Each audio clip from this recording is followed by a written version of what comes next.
জঘন্য হত্যাকাণ্ডের পিছনে কি উদ্দেশ্য ছিল তা খুঁজে বের করার জন্য তৎকালীন সরকার দুটো কমিটি করেছিল, যার কমিটির রিপোর্টগুলো শেষ পর্যন্ত প্রকাশিত হয়নি।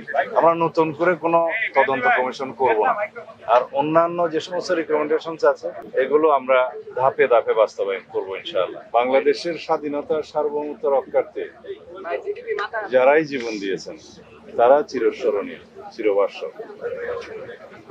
এই পিলখানা হত্যাকাণ্ড শুধু বাংলাদেশে নয়, পৃথিবীর নৃশংস হত্যাকাণ্ডগুলোর মধ্যে অন্যতম। এই জঘন্য হত্যাকাণ্ডের পিছনে কি উদ্দেশ্য ছিল তা খুঁজে বের করার জন্য তৎকালীন সরকার দুটো কমিটি করেছিল, যার কমিটির রিপোর্টগুলো শেষ পর্যন্ত প্রকাশিত হয়নি।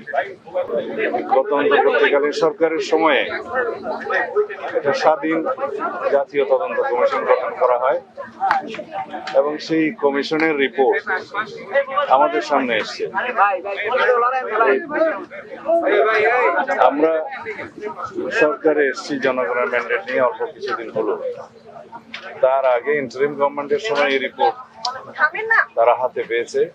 সেই রিপোর্ট বাস্তবায়নের জন্য তেমন কোনো পদক্ষেপ নেওয়া হয়নি। আমি দুই একদিনে দেখেছি, আমি কয়েকদিন আগে এই রিপোর্টটা পুরো না দেখেই কিছু কথা বলেছি যেগুলো আজকে সংশোধন করতে চাই। আমরা নতুন করে কোনো তদন্ত কমিশন করব না। ভবিষ্যৎ হোক নিরাপদ, বিনিয়োগ হোক বিশ্বস্ত, আর আমার পছন্দ সল্ট বে। ওয়েলকাম টু সল্ট বে।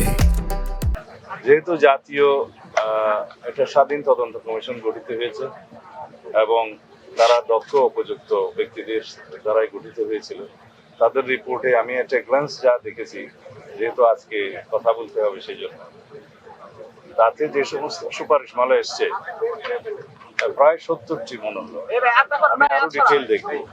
সেই সুপারিশমালার অনেকগুলো বাস্তবায়নাধীন, আর বিচারাধীন যে মামলাগুলো আছে, কিছু আপিল পর্যায়ে আছে, কিছু অ্যাপিলেট ডিভিশনও হয়তো আছে। এই জুডিশিয়াল প্রসেসটা সমাপ্ত করা হবে, আর অন্যান্য যে সমস্ত রিকমেন্ডেশনস আছে এগুলো আমরা ধাপে ধাপে বাস্তবায়ন করবো ইনশাআল্লাহ। এবং শহীদ পরিবারদের এই জাতিকে আশ্বস্ত করতে চাই যে পিলখানা হত্যাকাণ্ডের যথাযথ বিচার করা হবে এবং ন্যায় বিচার নিশ্চিত করা হবে, যাতে এই জাতীয় কোনো ঘটনা আমাদেরকে জাতীয় জীবনে আর না দেখতে হয় ভবিষ্যতে। সেজন্য যে সমস্ত পদক্ষেপ নেওয়া জরুরি, সমস্ত পদক্ষেপগুলো আমরা নেব ইনশাআল্লাহ। বাংলাদেশের স্বাধীনতা সার্বভৌমত্বের প্রতি হুমকি ছিল একটি ঘটনা, এবং বাংলাদেশের সেনাবাহিনীকে আন্ডারমাইন করা বা দুর্বল করা এটা একটা লক্ষ্য ছিল।